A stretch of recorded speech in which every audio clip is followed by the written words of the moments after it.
पुंडलिकवरदा हरी विठ्ठल श्री ज्ञानदेव तुकाराम माऊली ज्ञानेश्वर महाराज की जय.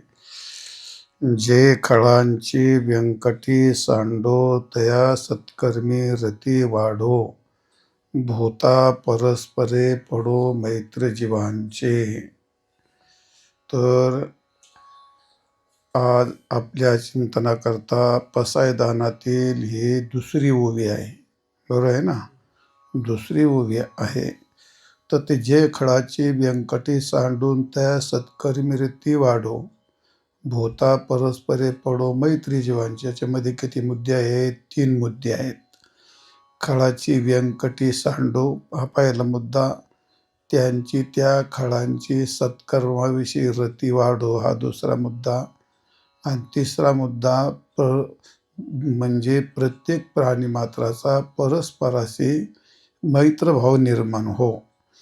मैत्र जीवाचे परस्पर पडो, भूता परस्परे पडो मैत्र जीवाचे, म्हणजे परस्पर जे आहे ते परस्पर, मग बाकी सगळे परस्पर त्यांची तर मैत्री यायचे. पण जे खळ आहेत ते नुसते खळ न राहता आपल्या खळातली वाईट वृत्ती जाऊ दे, पहिला मुद्दा. आणि नुसते खळातली वाईट वृत्ती जाऊन काय उपयोग होणार नाही ना, मग तो पुन्हा खळ होऊ शकतो.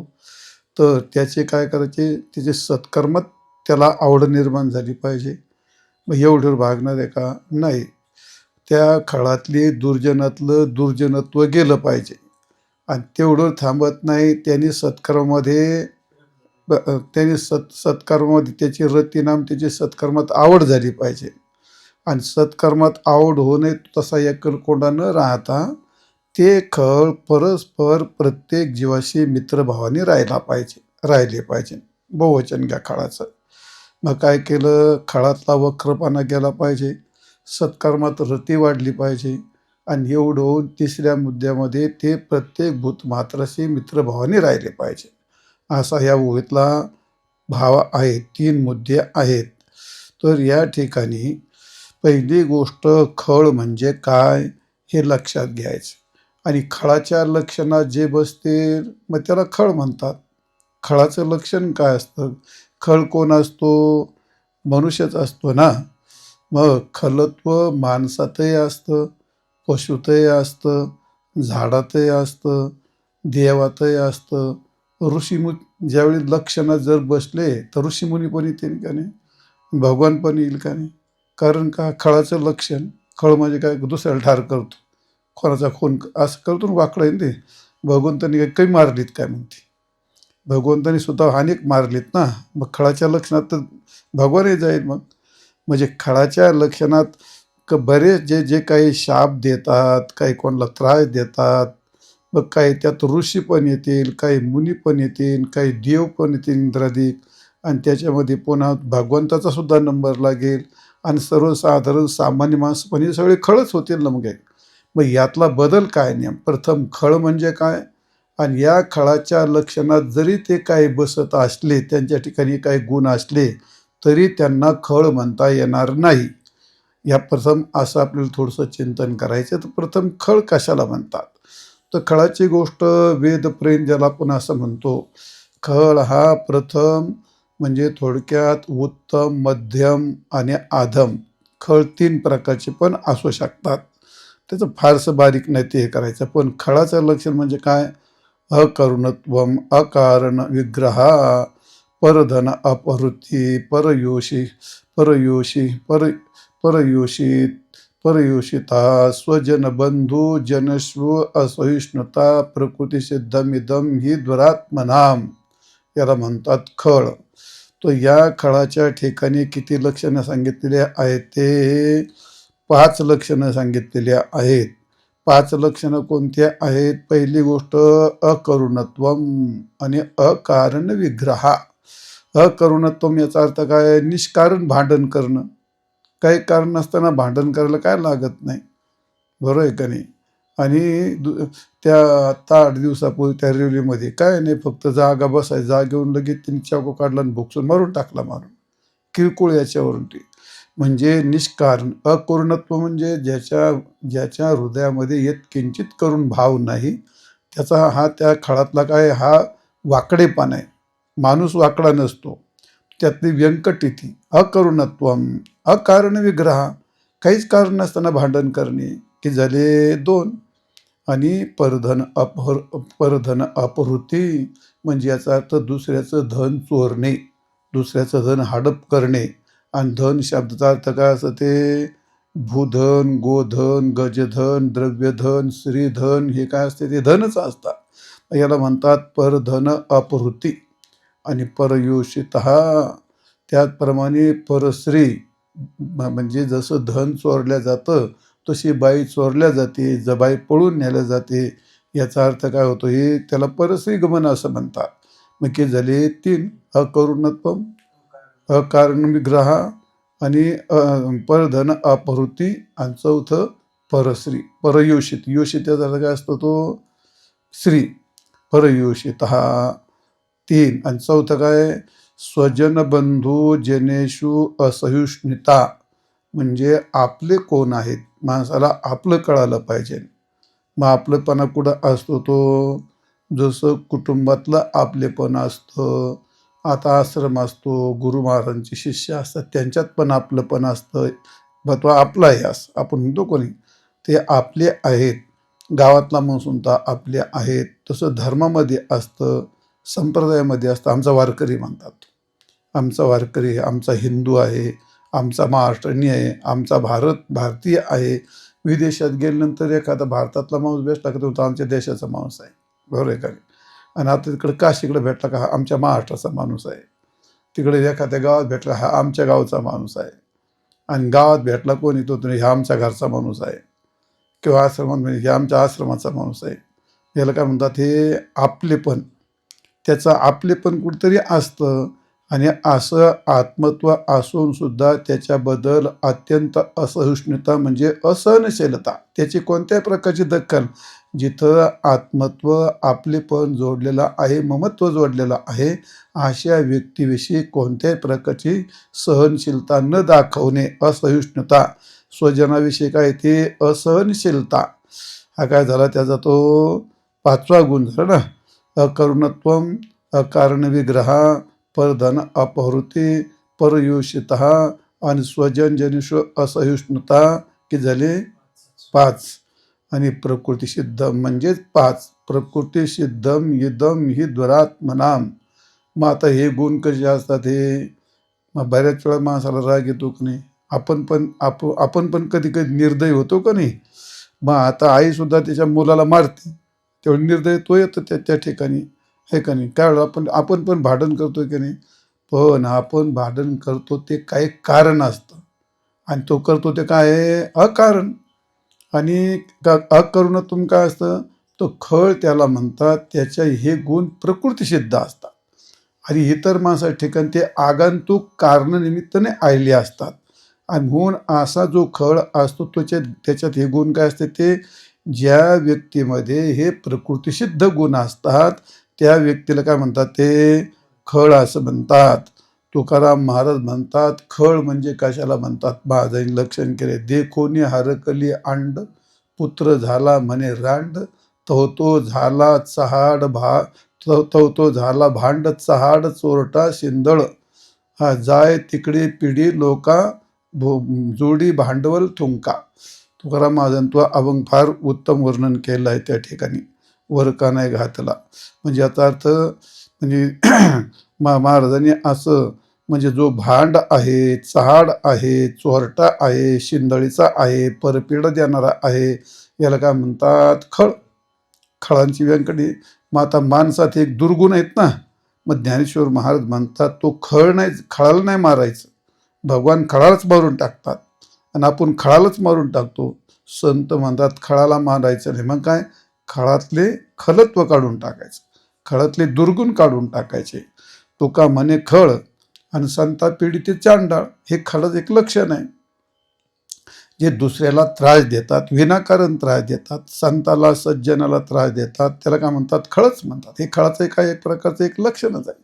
संतुका म्हणे खळ संता पिढी ते चांडाळ. तुका म्हणे वज्रभंगे एक वेळ, आणि कठीण हा खळ तया होनी.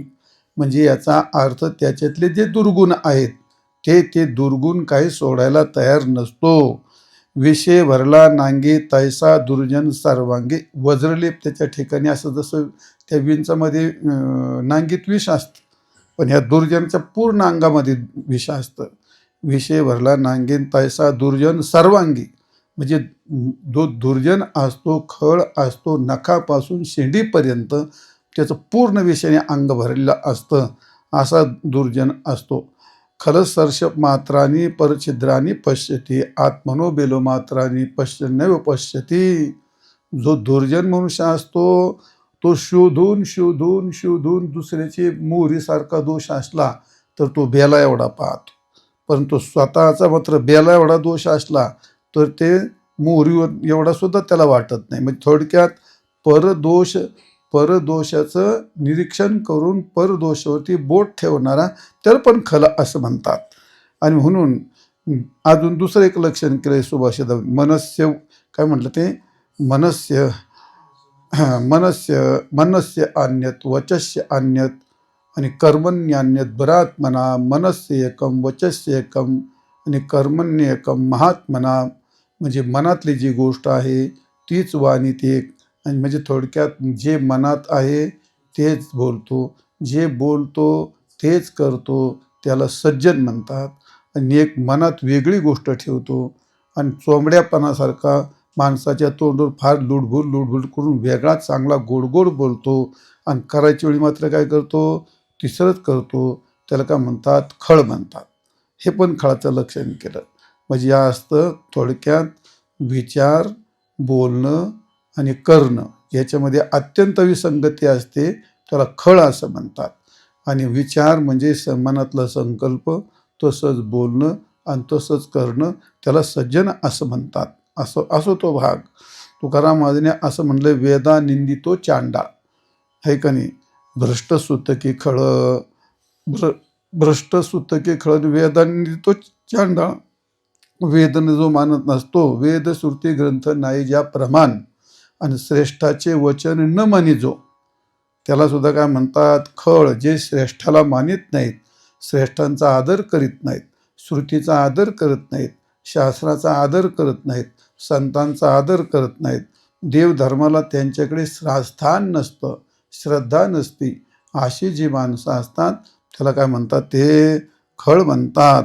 म्हणजे थोडक्यात आचाराने, विचाराने आणि उच्चाराने, हे आचारानेही समाजाला त्रासच देतात आणि त्यांच्या विचारानेही समाजाला त्रासच होतो, आणि त्यांच्या बोलण्यात सुद्धा अत्यंत तीक्ष्णता असते, त्याच्यामध्ये सुद्धा समाजाला त्रासच होतो.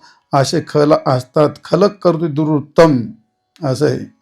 म्हणजे जे काही असेल तरी सुद्धा त्याला करायचं म्हटलं का अत्यंत, म्हणजे त्याचे शब्द असेल किंवा त्याची कृती असेल ते समाजाकरता अत्यंत घातक असते, म्हणून त्यांना खळ असं म्हणतात. असो. तक्त काय म्हटलं ते, तक्षकश विषंदंते मक्षिकाश मक्षियाश मस्तके वृश्चिकश विषम पृच्छे सर्वांगे दुर्जनस्यात. म्हणजे याचा अर्थ तक्षक म्हणजे सापाच्या तोंडातच विष असतं, आणि त्या विंचाच्या आपली मधमाशी असते ना, मक्षिकाया मस्तके, त्या माशीच्या फक्त त्या माशी सगळ्या अंगात विष नसतं, तिला एक काटा असतो. ती गांधी नसते, मोळाची माशी असते, तिला काय असतो, एक काटा असतो. ती काटा त्या काट्याच्या टोकातच त्याच्याकडे विष असतं. आणि सर्पाच्या फक्त तोंडात त्याचं ते एकच दात असतो, त्याच्या एक विषारी दात असतो, आणि याचं विषारी काटा असतो त्याचा, असा असतो. मक्षिकाया मक्षिकाश्च मस्तके आणि वृश्चिकश्च पृच्छे. म्हणजे विंचाच्या नांगीत, माशीच्या काट्यात आणि सर्पाच्या दातात तेवढंच विष असतं, परंतु सर्वांगे दुर्जनस्य म्हणजे पण दुर्जनाचे मात्र सर्व अंगाने विषय भरेला कल्हारी. ज्ञान तुकाराम महाराजांनी असं म्हटलेलं आहे या ठिकाणी. म्हणून असा जो मनुष्य असतो त्याला म्हणतात दुर्जन. आणि दुर्जन काय, अत्यंत क्रूर, त्यात क्रूरता एक मोठा गुण असतो. सर्प क्रूरा खल क्रूरा सर्पात क्रूरतरहा खलहा अमंत्रावधिवशा सर्पा खलकेन निवार्यते. तर सर्प क्रूर हा खलक क्रूर हा सर्प क्रूर असतो आणि खल सुद्धा क्रूर असतो, पण सर्पापेक्षा खल हा कितीतरी क्रूर असतो. म्हणून म्हणतात सर्पात क्रूर तरहा खलहा. सर्पापेक्षा क्रूर, क्रूरतम आणि क्रूरतर असा एवढा क्रूर असतो. मग एवढा क्रूर असतो त्याला काय म्हणतात मग खल. पण हेच सर्प जरी असला तर त्याच्यावर औषध असतं, त्याच्यावर मंत्र असतात. मंत्राने सुद्धा त्याचं विष उतरू शकत. मंत्राने, औषधाने, उपचाराने सर्पाचं विष उतरतं. पण या खलाचं विष कशाने त्याच्यावर औषधं नाही, त्याच्यावर धड इंजेक्शन नाही आणि त्याच्यावर धड मंत्र नाही. आणि म्हणून सगळ्यात महत्त्वाची गोष्ट मंत्र औषधी वशा सर्पहा खलकेन निवार्यते. तर त्या खलाचं जे विष आहे ते विष कशाने जाईल. तर ज्ञानेश्वर महाराज म्हणतात मला तर तेवढंच विष काढायचंय, म्हणून म्हणजे खळाची व्यंकटी सांडो. म्हणजे याचा अर्थ ते खळ नाही घालवायचा त्यांना, त्या खळातली फक्त व्यंकटी. पुंडलिक वरदा हरी विठ्ठल श्री ज्ञानदेव तुकाराम माऊली ज्ञानेश्वर महाराज की जय. जे खळांची व्यंकटी सांडो तया सत्कर्मी रती वाढो. भूता परस्परे पडो मैत्र जीवांचे. तर आज आपल्या चिंतनाकरता पसायदानातील ही दुसरी ओवी आहे, बरोबर आहे ना, दुसरी ओवी आहे. तर ते जे खळाची व्यंकटी सांडून त्या सत्कर्मीवृत्ती वाढो. भूता परस्परे पडो मैत्री जीवांची. याच्यामध्ये किती मुद्दे आहेत? 3 मुद्दे आहेत. खळाची व्यंकटी सांडो हा पहिला मुद्दा, त्यांची त्या खळांची सत्कर्माविषयी रती वाढो हा दुसरा मुद्दा, आणि तिसरा मुद्दा म्हणजे प्रत्येक प्राणीमात्राचा परस्पराशी मैत्रभाव निर्माण हो.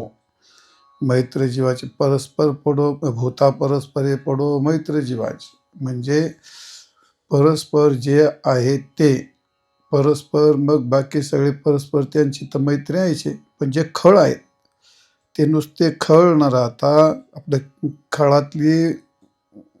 खळातली वाईट वृत्ती जाऊ दे, पहिला मुद्दा. आणि नुसते खळातली वाईट वृत्ती जाऊन काय उपयोग होणार नाही ना, मग तो पुन्हा खळ होऊ शकतो. तर त्याचे काय करायचे, त्याचे सत्कर्मात त्याला आवड निर्माण झाली पाहिजे. मग एवढं भागणार आहे का? नाही. त्या खळातली दुर्जनातलं दुर्जनत्व गेलं पाहिजे. आणि तेवढं थांबत नाही, त्यांनी सत्कर्मामध्ये त्याची रती नाम त्याची सत्कर्मात आवड झाली पाहिजे. आणि सत्कर्मात आवड होणे तसा एकलकोंडा न राहता ते खळ परस्पर प्रत्येक जीवाशी मित्रभावाने राहिले पाहिजे. बहुवचन घ्या खळाचं.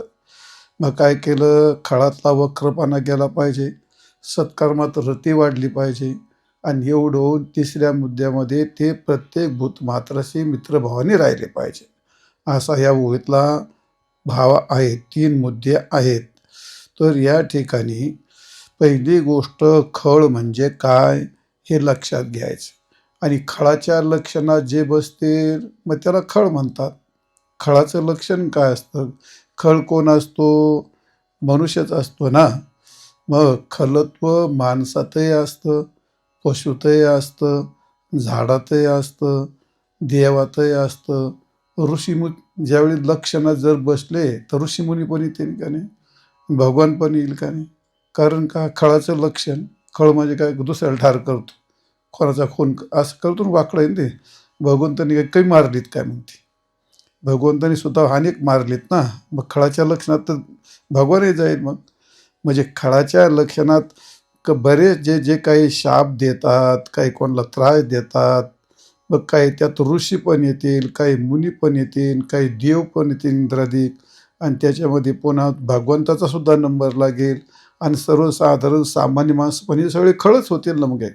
मग यातला बदल काय नेम? प्रथम खळ म्हणजे काय, आणि या खळाच्या लक्षणात जरी ते काही बसत असले, त्यांच्या ठिकाणी काही गुण असले, तरी त्यांना खळ म्हणता येणार नाही. या प्रथम असं आपल्याला थोडंसं चिंतन करायचं. तर प्रथम खळ कशाला म्हणतात? तर खळाची गोष्ट वेदप्रेम ज्याला आपण असं म्हणतो. खळ हा प्रथम म्हणजे थोडक्यात उत्तम, मध्यम आणि अधम, खळ 3 प्रकारचे पण असू शकतात. त्याचं फारसं बारीक नाही ते हे करायचं. पण खळाचं लक्षण म्हणजे काय? अकरुणत्वम, अकारण विग्रहा, परधन अपहृती, परयोशी परयोशी पर परयोषित परयोषिता, स्वजन बंधू जनस्व असहिष्णुता, प्रकृतीसिद्धमिदम ही दुरात्मनाम, याला म्हणतात खळ. तो या खळाच्या ठिकाणी किती लक्षणं सांगितलेली आहेत? ते 5 लक्षणं सांगितलेली आहेत. 5 लक्षणं कोणत्या आहेत? पहिली गोष्ट अकरुणत्वम आणि अकारण विग्रहा. अकरुणत्वम याचा अर्थ काय? निष्कारण भांडण करणं. काही कारण नसताना भांडण करायला काय लागत नाही, बरोबर आहे का नाही? आणि त्या आता 8 दिवसापूर्वी त्या रेल्वेमध्ये काय नाही, फक्त जागा बसायची, जागेवरून लगेच तिने चाकू काढला आणि भोगसून मारून टाकला, मारून किरकोळ याच्यावरून ती. म्हणजे निष्कारण. अकरुणत्व म्हणजे ज्याच्या हृदयामध्ये यत्किंचित करून भाव नाही, त्याचा हा त्या खळातला काय, हा वाकडेपणा आहे. माणूस वाकडा नसतो, त्यातली व्यंकट ती. अकरुणत्वम, अकारण विग्रह, काहीच कारण नसताना भांडण करणे, की झाले 2. आणि परधन अपहृती म्हणजे याचा अर्थ दुसऱ्याचं धन चोरणे, दुसऱ्याचं धन हडप करणे. आणि धन शब्दाचा अर्थ काय असं? ते भूधन, गोधन, गजधन, द्रव्यधन, श्रीधन, हे काय असते? ते धनच असतात. याला म्हणतात परधन अपहृती. आणि परयोषित, त्याचप्रमाणे परश्री, म्हणजे जसं धन चोरल्या जातं तशी बाई चोरल्या जाते, जबाई पळून नेल्या जाते. याचा अर्थ काय होतो? हे त्याला परश्री गमन असं म्हणतात. मग हे झाले 3. अकरुणत्वम, अकारण विग्रह आणि परधन अपहृती, आणि 4थं परश्री, परयोषित. योषित याचा अर्थ काय असतो? तो श्री. परयोषित 3. आणि 4थं काय? स्वजन बंधू जनेषु असहिष्णुता, म्हणजे आपले कोण आहेत, माणसाला आपलं कळालं पाहिजे. मग आपलंपणा कुठं असतो? तो जसं कुटुंबातलं आपलेपण असतं, आता आश्रम असतो, गुरु महाराजांचे शिष्य असतात, त्यांच्यात पण आपलंपण असतं. मग तो आपला आहे असं आपण म्हणतो कोणी, ते आपले आहेत. गावातला म्हणून आपले आहेत. तसं धर्मामध्ये असतं, संप्रदायामध्ये असतं. आमचा वारकरी म्हणतात, आमचा वारकरी आहे, आमचा हिंदू आहे, आमचा महाराष्ट्रीयन आहे, आमचा भारतीय आहे. विदेशात गेल्यानंतर एखादा भारतातला माणूस भेटला का तो आमच्या देशाचा माणूस आहे, बरोबर आहे का? आणि आता तिकडे काशीकडे भेटला का हा आमच्या महाराष्ट्राचा माणूस आहे. तिकडे एखाद्या गावात भेटला हा आमच्या गावचा माणूस आहे. आणि गावात भेटला कोणी तो हा आमच्या घरचा माणूस आहे. किंवा आश्रमात म्हणजे हे आमच्या आश्रमाचा माणूस आहे. याला काय म्हणतात? हे आपलेपण. त्याचं आपलेपण कुठंतरी असतं. आणि असं आत्मत्व असून सुद्धा त्याच्याबद्दल अत्यंत असहिष्णुता म्हणजे असहनशीलता, त्याची कोणत्याही प्रकारची दखल. जिथं आत्मत्व, आपलेपण जोडलेलं आहे, ममत्व जोडलेलं आहे, अशा व्यक्तीविषयी कोणत्याही प्रकारची सहनशीलता न दाखवणे, असहिष्णुता. स्वजनाविषयी काय? ते असहनशीलता. हा काय झाला? त्याचा तो 5वा गुण झाला ना. अकरुणत्वम, अकारण विग्रह, परधन अपहृती, परयोषित आणि स्वजन जनिषु असहिष्णुता, की झाले 5. आणि प्रकृतीसिद्ध म्हणजेच 5. प्रकृतीसिद्धम इदम ही दुरात्मनाम. मग आता हे गुण कसे असतात? हे मग बऱ्याच वेळा माणसाला राग येतो की नाही? आपण पण कधी कधी निर्दयी होतो का नाही? मग आता आई सुद्धा तिच्या मुलाला मारते, तेवढं निर्दय तो येतो त्या ठिकाणी, आहे का नाही? काय आपण पण भांडण करतो की नाही? पण आपण भांडण करतो ते काही कारण असतं, आणि तो करतो ते काय आहे? अकारण. आणि अकरुणत्वम काय असतं? तो खळ त्याला म्हणतात. त्याच्या हे गुण प्रकृतीसिद्ध असतात. आणि इतर माणसाच्या ठिकाणी ते आगंतुक कारणानिमित्ताने आलेले असतात. आणि म्हणून असा जो खळ असतो त्याच्यात हे गुण काय असते, ते ज्या व्यक्तीमध्ये हे प्रकृतिसिद्ध गुण असतात त्या व्यक्तीला काय म्हणतात, ते खळ असं म्हणतात. तुकाराम महाराज म्हणतात, खळ म्हणजे कशाला म्हणतात, माझं लक्षण केले. देखोनी हरकली अंड, पुत्र झाला म्हणे रांड, तो झाला चहाड तो झाला भांड, चहाड चोरटा शिंदळ, हा जाय तिकडे पिढी लोका, जोडी भांडवल थुंका. तुकाराम महाराजांनी तो अभंग फार उत्तम वर्णन केलं आहे त्या ठिकाणी, वर का नाही घातला. म्हणजे याचा अर्थ म्हणजे महाराजांनी असं, म्हणजे जो भांड आहे, चहाड आहे, चोरटा आहे, शिंदळीचा आहे, परपीड देणारा आहे, याला काय म्हणतात, खळ. खळांची व्यंकटी. मग आता माणसात एक दुर्गुण आहेत ना, मग ज्ञानेश्वर महाराज म्हणतात तो खळाला नाही मारायचं, भगवान खळालाच मारून टाकतात आणि आपण खळालाच मारून टाकतो. संत म्हणतात खळाला मारायचं नाही. मग काय, खळातले खलत्व काढून टाकायचं, खळातले दुर्गुण काढून टाकायचे. तुका म्हणे खळ आणि संता पिढी ते चांडाळ, हे खळच एक लक्षण आहे. जे दुसऱ्याला त्रास देतात, विनाकारण त्रास देतात, संताला सज्जनाला त्रास देतात, त्याला काय म्हणतात, खळच म्हणतात. हे खळाचं काय एक प्रकारचं एक लक्षणच आहे. तुका म्हणे खळ संता पिढी ते चांडाळ, तुका म्हणे वज्रभंगे एक कवेळ आणि कठीण हा खळ तया होनी. म्हणजे याचा अर्थ त्याच्यातले जे दुर्गुण आहेत ते दुर्गुण काही सोडायला तयार नसतो. विषय भरला नांगी तैसा दुर्जन सर्वांगी. वज्रलेप त्याच्या ठिकाणी, असं जसं त्या विंचामध्ये नांगीत विष असतं, पण ह्या दुर्जनच्या पूर्ण अंगामध्ये विष असतं.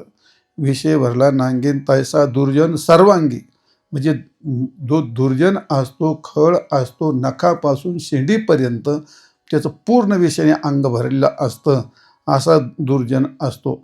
खलसर्षप मात्रांनी परछिद्रांनी पश्यती, आत्मनो बेलो मात्रांनी पश्यन्नैव पश्यती. जो दुर्जन मनुष्य असतो तो शोधून शोधून शोधून दुसऱ्याची मोहरीसारखा दोष असला तर तो बेला एवढा पाहतो, परंतु स्वतःचा मात्र बेला एवढा दोष असला तर ते मोहरीवर एवढा सुद्धा त्याला वाटत नाही. म्हणजे थोडक्यात परदोषाचं निरीक्षण करून परदोषावरती बोट ठेवणारा त्याला पण खल असं म्हणतात. आणि म्हणून अजून दुसरं एक लक्षण केलंय सुभाषित, मनस्य, काय म्हटलं ते, मनस्य मनस्य मनस्य अन्यत वचस्य अन्यत आणि कर्मण्यान्यत बरात्मना. मनस्य एकम वचस्य एकम आणि कर्मण्य एकम महात्मना. म्हणजे मनातली जी गोष्ट आहे तीच वाणी ती एक. आणि म्हणजे थोडक्यात जे मनात आहे तेच बोलतो, जे बोलतो तेच करतो, त्याला सज्जन म्हणतात. आणि एक मनात वेगळी गोष्ट ठेवतो आणि चोंबड्यापणासारखा माणसाच्या तोंडवर फार लुडबुड करून वेगळा चांगला गोड गोड बोलतो आणि करायच्या वेळी मात्र काय करतो, तिसरंच करतो, त्याला काय म्हणतात, खळ म्हणतात. हे पण खळाचं लक्षण केलं. म्हणजे या असतं थोडक्यात विचार, बोलणं आणि करणं याच्यामध्ये अत्यंत विसंगती असते, त्याला खळ असं म्हणतात. आणि विचार म्हणजे मनातला संकल्प, तसंच बोलणं आणि तसंच करणं, त्याला सज्जन असं म्हणतात. असो तो भाग. तुकाराम महाराजांनी असं म्हणलं, वेदा निंदितो चांडाळ, है का नाही. भ्रष्ट सुतकी खळ, भ्रष्ट सुतकी खळ, वेदा निंदितो चांडाळ. वेदन जो मानत नसतो, वेद श्रुती ग्रंथ नाही ज्या प्रमाण आणि श्रेष्ठाचे वचन न मानी जो, त्याला सुद्धा काय म्हणतात, खळ. जे श्रेष्ठाला मानित नाहीत, श्रेष्ठांचा आदर करीत नाहीत, श्रुतीचा आदर करत नाहीत, शास्त्राचा आदर करत नाहीत, संतांचा आदर करत नाहीत, देवधर्माला त्यांच्याकडे स्थान नसतं, श्रद्धा नसती, अशी जी माणसं असतात त्याला काय म्हणतात, ते खळ म्हणतात. म्हणजे थोडक्यात आचाराने, विचाराने आणि उच्चाराने, हे आचारानेही समाजाला त्रासच देतात आणि त्यांच्या विचारानेही समाजाला त्रासच होतो आणि त्यांच्या बोलण्यात सुद्धा अत्यंत तीक्ष्णता असते, त्याच्यामध्ये सुद्धा समाजाला त्रासच होतो. असे खल असतात. खलक करतो दुरुत्तम असं आहे.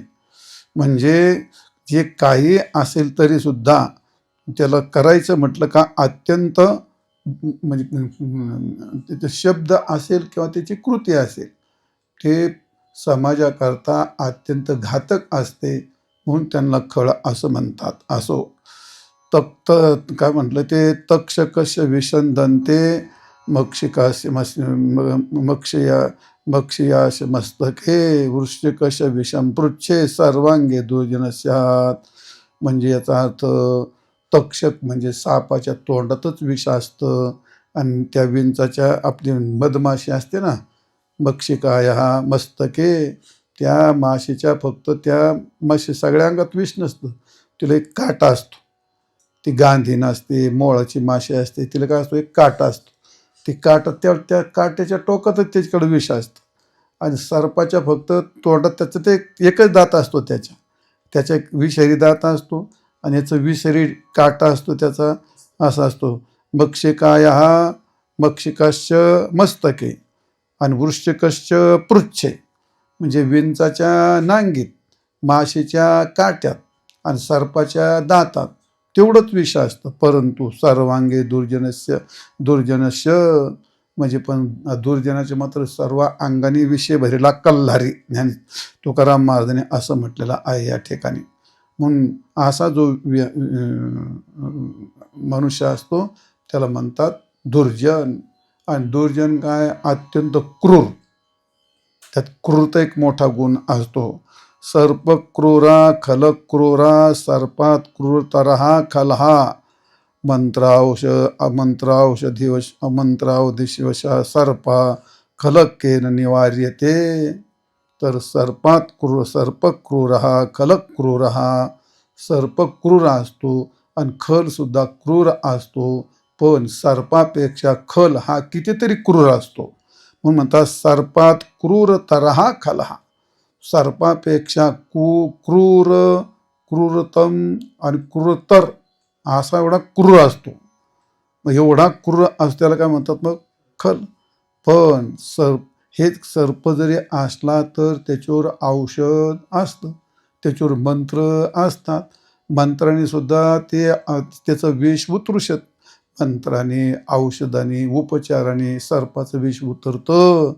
पण या खालाचं विष कशाने त्याच्यावर औषधं नाही, त्याच्यावर धड इंजेक्शन नाही, आणि त्याच्यावर धड मंत्र नाही.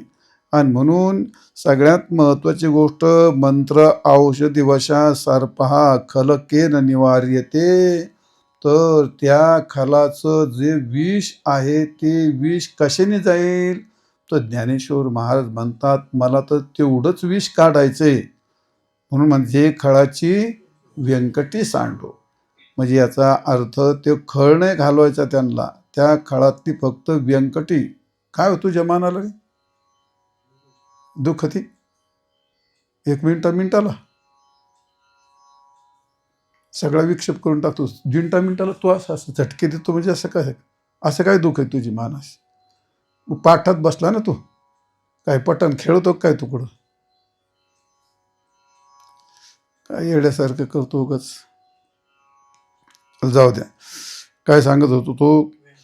हा, म्हणजे याचा अर्थ व्यंकटी म्हणजे त्या माणसातला जो वाकडेपणा आहे, तो वाकडेपणा ज्ञानेश्वर महाराज म्हणतात मनुष्याने निवारण करायचं, मग त्यातला वाकडेपणा जाऊ दे, म्हणून जे खळाची व्यंकटे सांडो असं आहे.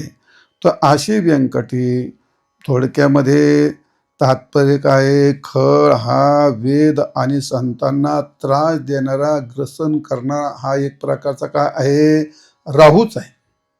खळ समाजामध्ये खळ कोण असतो, बाई पण असते आणि पुरुष पण असतो, शिकलेला पण असतो, अडाणी पण असतो, महाराज पण असतो, साहेब पण असतो. कोण असतो खळ कोणी पण असतो. मग खळाचं खळत्व त्याच्या शरीरात असतं का त्याच्या मनात असतं, त्याच्या मनात असतं.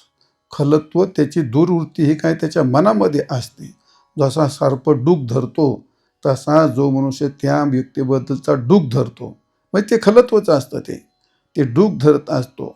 मग जसा राहू चंद्राला आणि सूर्याला ग्रहण लागण्यात तो ग्रसन करतो, तसा हा खळ समाजाला काय करतो, तो ग्रसन करतो. थोडक्यात कोणाला ग्रसन करतो, मग वेदाचं काय तो वेद निंदक करतो. म्हणजे का आता हे वामपंथी काय ते हे वेद सगळं थोतांड आहे, खोटं आहे, हे सगळं काय हे राहूच आहेत, खळच आहेत हे एक प्रकारचे. संतांचं संत त्याच्याबद्दल टिंगल करायची, टवाळे करायची, पोटभरे म्हणायचं आणि जे समाजाचा नाश करणार आहेत म्हणायचं, यांनी समाजा आळशी बनवला म्हणायचं, हे समाजाच्या घातक आहेत म्हणायचं, याला काय म्हणतात हे प्रार्धवादी बनवले समाज यांनी, हे काय ते समाजाला संताला लागलेले राहू, वेदाला लागलेले राहू, राहू आणि केतू जसे गिळंकृत करतात तसे याला म्हणतात, असं ग्रसन करणारा तो राहू असतो. खळ हा दुसऱ्याचे वाईट करण्यामध्ये सहस्रबाहू, म्हणजे त्याला सहस्रार्जुन म्हणतात. हजार म्हणजे दुसऱ्याचं वाईट करण्याकरता त्याला 1000 डोळे असतात, 1000 हात असतात, 1000 पाय असतात, 1000 जबाब असतात, त्याच्याकडे कितीतरी शब्द असतात. आणि म्हणून खळ त्याला असं आहे, कोणाचं वाईट करण्यात, दुसऱ्याचं समाजाचं वाईट करण्यामध्ये सहस्रभाव असतात. खळ हा दुसऱ्याचे दोष पाहण्यामध्ये सहस्र नयना असतो, त्याला 1000 डोळ्यांनी दुसऱ्याचे दोष दिसत असतात, त्याला दुसरं काही दिसत नाही. काही जरी झालं, एखाद्याने चांगले कपडे जरी घातले ना, आईला कुडून आणले काय ना कपडे, लईच वाईट करायला लागलं सगळं, लई फुगीर राव, म्हणजे झालं ते त्याच्या बोलण्यात दोष काढीन, कपड्यात दोष काढीन, त्या चालण्यात दोष काढीन, त्याच्या संपत्तीत दोष काढीन, काहीही. हा हा त्याचं ते कसलंही अस्तित्व ते, त्याला काय नाही लागत जळणाऱ्या माणसाला, ते बिगर पेट्रोलचेच पेटतात. हा त्यांना पेट्रोल टाकावंच लागणार, बिगर पेट्रोलचे बिगर आगीचे त्यांचा कधी भडका होईल हे काही सांगता येत नाही. आणि असे समाजामध्ये खळ आहेत. ते खळ हे सगळ्याकरता त्रासदायक आहे. ते दुसऱ्याचे दोष पाहण्यावर त्याला म्हणतात सहस्र नयन. 1000 डोळे असतात दुसरे दोष पाहण्याकरता, आणि निंदा करण्याकरता त्याला म्हणतात सहस्रवदन. 1000 मुख असली तरी त्याला कंटाळाच नाही. इथून तिथं जातो, स्वतःचा खर्च करून जातो, आणि तिथं जाऊन बिचारा विषयाच्या चरवणीन केली आयुष्याची गाळणी. असे माणसं अत्यंत आपलं मुख दूषित करून घेतात. ते हे काय, हे खळाचंच लक्षण असतं. असे जे खळ असतात ते, आणि दुसऱ्याची निंदा ऐकण्यामध्ये काय असतात, त्यांना 100 कान असतात. निंदा करण्यात सहस्र मुख असतात, आणि ऐकण्यामध्ये 1000 कान त्यांना मिळतात तसे. आणि कठोर बोलण्यामध्ये त्यांची वाणी नसते, ते एक शब्दाचं वज्र शब्द असतात. ते सहज जरी बोलले, जसं तुकाराम महाराज म्हणतात, काय तुका बोले सहजवाणी त्याचे घरी वाय. महाराज म्हणतात, मी जर सहज बोललो तर माझ्या मुखातून सगळे वेदाचे सिद्धांत बाहेर पडतात. तसे संत एखादा सहज बोलणे हितोपदेश, सहज बोललं तरी एखाद्याचा हिताचा उपदेश होतो. तसे हे सहज जरी बोलले तर एका मिनिटात नवरा बायकोचं भांडण होईल, एका मिनिटात संसार तुटून जाईल. नाही तर काय होईल, एखादा शब्द जर बोलला तर निवडून येणार नसतो, तर एका मिनिटात पाडून टाकेल तो.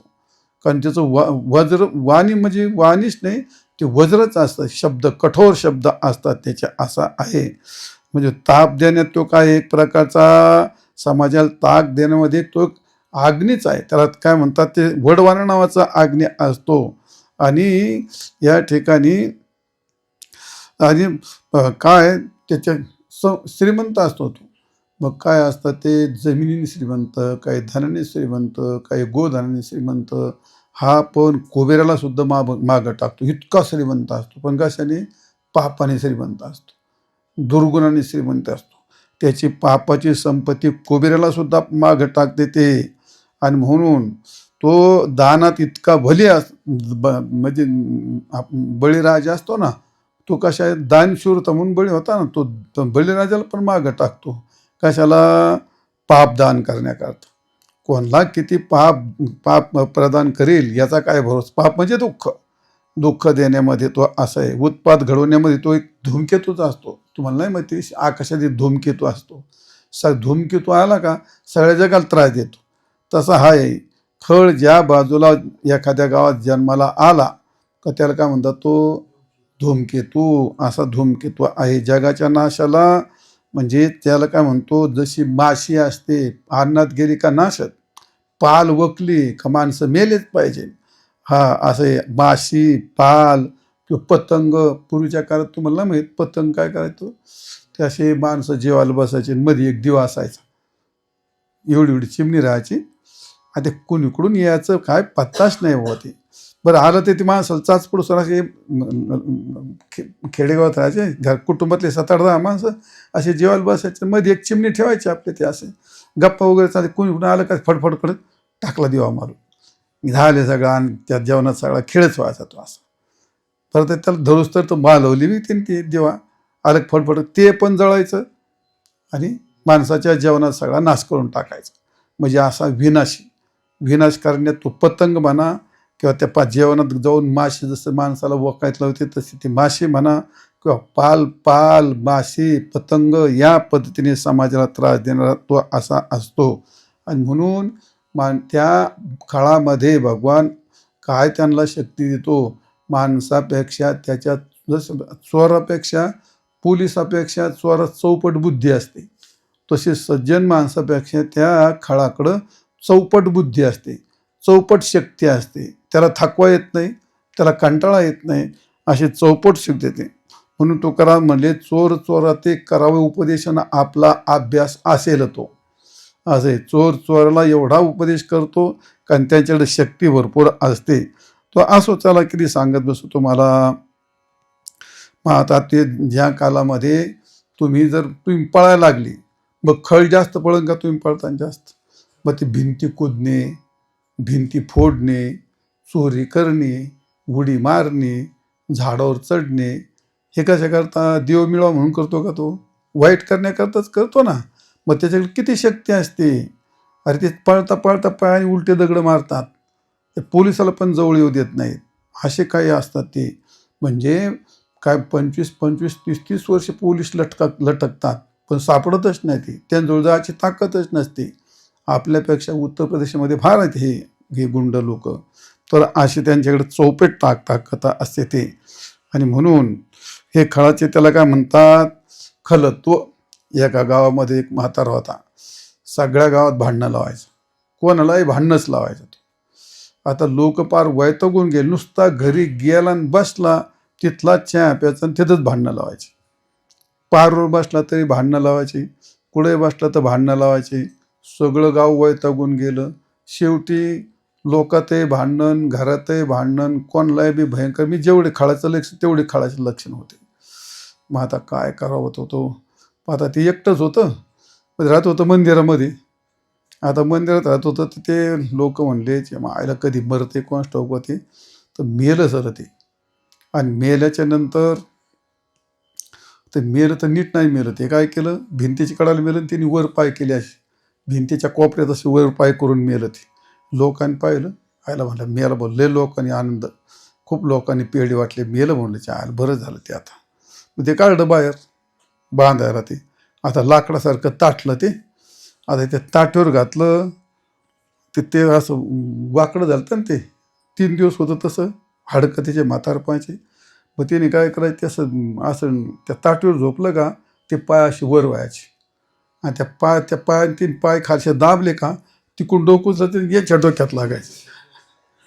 मग ते डोकं असं केलं का तिकून पाय उचलून याच्यात लागायचे. लोक वैतागले, आले म्हणले हे काही खरं नाही कडे म्हणले. आता मग काय करायचं म्हणले, जाऊ दे याला म्हणले टांगून, याला असं झोडून मारू म्हणले, इकडे तरी कोण पाहायला. ते मग जेव्हा झाडाला बांधले आणि प्रत्येकाने 5-5 चपला मारायचे आणि 5-5 फटके मारायचे म्हणले. जेव्हा फटके मारायला लागले, असा हाणला आणि कोणी चुगली लावली. त्या हाणण्याच्या नादात लोक हसत होते, हाणत होते. कोण पोलिसाची गाडी आली, अख्खे गावातले धरे लोक जेलमध्ये टाकले. म्हणजे जिवंतपणे त्रास दिला, पण मेल्यावर सुद्धा याला काय म्हणतात, याला सज्जन म्हणतात का, याला खळ म्हणतात, खळ. खलेश्वर हा एक मनुष्य त्या याजवळ उभा राहिला होता जंगलाच्या काठाला. आणि तिकडून पलीकडून गावातून लोक आले, त्याला म्हणलं अरे दिवस मावळा इथं काय करतो तू, अरे तू इथं फार हिंस्र पशु आहेत म्हणे, येतेन ते खातेन, आणि तू इथं काय करतो म्हणले. नाही मुद्दाम उभं राहिलो म्हणले. का? अरे वाघ येईन तुला खाईल म्हटले. नाही मुद्दाम त्याने मला खाल्लंच पाहिजे. अरे काय माणूस विचित्र आहे म्हटले, खाल्लं पाहिजे म्हणजे. पण असं का? तो म्हणला वाघ सिंह येतील, मला खातील, आणि त्यांच्या तोंडाला माणसाचं रक्त लागलं का गावातला एक माणूस शिल्लक नाही ठेवायचे, ते गावातले सगळे माणसं खाऊन टाकतील. अरे पण तू मी मारा नका मेरतो म्हणले. मी मेलो तरी चालत, पण गावातला एक मनुष्य शिल्लक नाही राहायला पाहिजे. हे म्हणतात खलवृत्ती. असं आहे, याला काय म्हणतात हे खलवृत्ती. कस्त्वं भद्र खलेश्वरा अहम किं घोरे वने स्थीयते. कोण आहेस तू आणि ह्या घोरवानामध्ये का उभा राहिलास बाबा इथं. संस्कृतमध्ये एक आली ती गोष्ट अशी. कस्त्वं भद्र खलेश्वर हा अहम, मी खलेश्वर आहे म्हटले. पर किम घोरे वनेस्थी येते, इथं का उभं राहायलाच म्हटले ते. तर काय नाही म्हणजे त्या ठिकाणी त्या माझ्या याने खावं, रक्त मुखाला लागलं का सगळं गाव खावं, अशी तिची ती भावना होती. तर ते असो, म्हणजे दुसऱ्याला त्याची विद्या, त्याच्याकडे विद्या पण असते. आता हे वामपंथी असतात खूप, काही पत्रकार असतात, काही पुस्तकं लिहिणारे असतात, काही खूप विद्वान असतात, ते त्यांच्याकडे विद्या असते का नाही, असते. पण ती विद्या काय, विद्या कशा करता असते ती दुसऱ्या, असं म्हटलं त्या ठिकाणी काय, विद्या विवादाय, विद्या ती वाद घालण्याकरता. धन असतं, धन श्रीमंतच असतं, धनम मदाय, धनाचं सुद्धा काय आहे, हा मद, म्हणजे थोडक्यात उन्मत्त होऊन त्रास देणं. धनम मदाय शक्ती परेशान परपीडनाय, शरीरातली शक्ती काय करायची, दुसऱ्याला पीडा करायची, असं आहे. म्हणजे असे विद्या विद्या विवादाय धनम मदाय शक्ती परेशान परपीडनाय, असे त्या सगळ्या गोष्टी त्या दुसऱ्याला त्रास देण्याकरता असतात. आणि म्हणून त्या तुळशीदासांनी सुद्धा प्रथम खल्लावंदन केलं आहे त्या रामायणामध्ये. तर असं त्याचं खळाचं वर्णन केलं आहे. ते असो, तात्पर्य असं आहे, दुर्जनम प्रथमम वंदे तदन काय सज्जनम तदनंतरश, कसं म्हणले, गुदप्राक्षणात पूर्वम, मुखप्राक्षणात पूर्वम गुदप्राक्षणम यथा, असं आहे ते. तर त्याचं असं आहे, ते खळाचं वर्णन केलं असतं. ते असो, आणि म्हणून असा खळ आहे. तो गीतेमध्ये सुद्धा खळाचं मोठं वर्णन केलं आहे. काय वर्णन केलं आहे गीतेमध्ये, ते 16व्या अध्यायामध्ये वर्णन केलं आहे. शास्त्रामध्ये सुद्धा भरपूर वर्णन केलं आहे. दुराचार दुर्विचार दुष्प्रज्ञ प्रियसाहसः असनन्त्विती विख्याता संतश्चारा सलक्षणा, महाभारतामध्ये असं वर्णन केलं आहे. दुर्विचार, याचा अर्थ काय, दुराचार, दुर्विचार, दुष्प्राज्ञ आणि प्रिय साहस, हे सगळं या ठिकाणी असंत असंता तु इति विख्यात